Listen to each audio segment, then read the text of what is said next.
Hello everyone, कैसे हैं आप? क्लिक टेक वन में आपका स्वागत है। हरियाणा कौशल रोजगार निगम में क्या सिलेक्शन प्रोसीजर की प्रक्रिया रहेगी, चलिए पूरी डिटेल कवर करते हैं। हरियाणा कौशल रोजगार निगम में अस्थायी कर्मचारियों की भर्ती के लिए पॉलिसी में संशोधन किए गए हैं, जिस भर्ती प्रक्रिया में लगभग बदलाव किए गए हैं।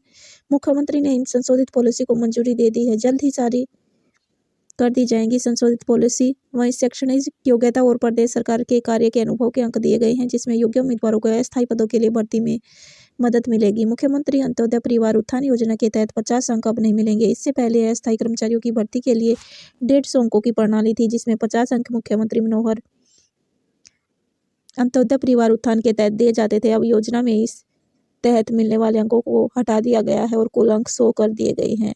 हरियाणा कौशल रोजगार निगम के तहत अस्थायी कर्मियों की भर्ती के लिए नई नीति में अधिकतम आयु सीमा 5 साल की छूट दी गई है।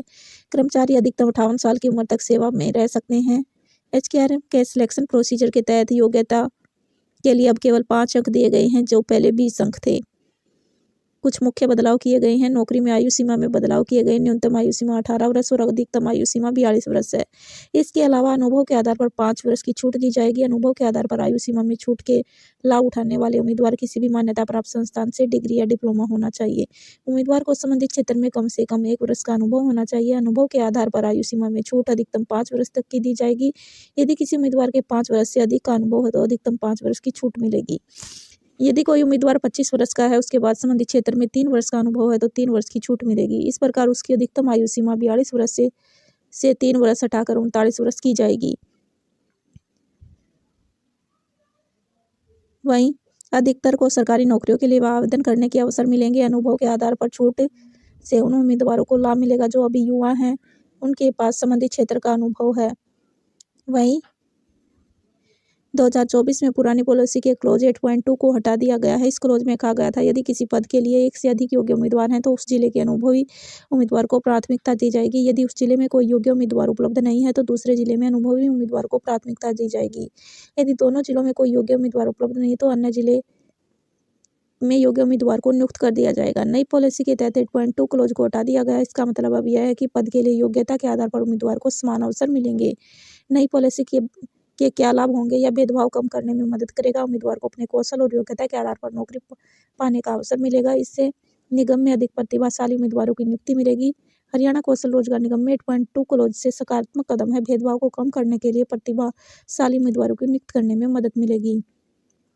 अब हरियाणा कौशल रोजगार में सिलेक्शन के अधिकतम 100 अंकों के आधार को इस प्रकार बांटा गया है। पारिवारिक आय के आधार पर 40 अंक मिलेंगे। उम्मीदवार की उम्र के आधार पर 10, अतिरिक्त स्किल क्वालिफिकेशन पर 5 अंक, शैक्षणिक योग्यता के 5, आर्थिक सामाजिक आर्थिक आधार के 5, सिटी पास उम्मीदवार के 10 अंक, ईज ऑफ डेवलपमेंट के 10 और देश के सरकार कार्य अनुभव के 10 अंक मिलेंगे।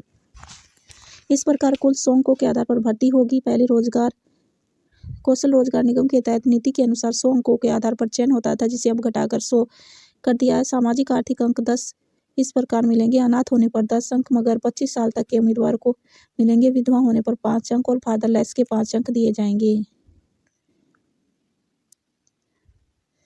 यही छोटी सी अपडेट थी जो आपको के माध्यम से शेयर करनी थी। चलिए मिलते हैं नेक्स्ट वीडियो में। इसी तरह जॉब और जॉब से जुड़ी जानकारी प्राप्त करना चाहते हैं तो आप हमारे यूट्यूब चैनल को शेयर, सब्सक्राइब और लाइक करें। मिलते हैं नेक्स्ट वीडियो में किसी नई अपडेट के साथ।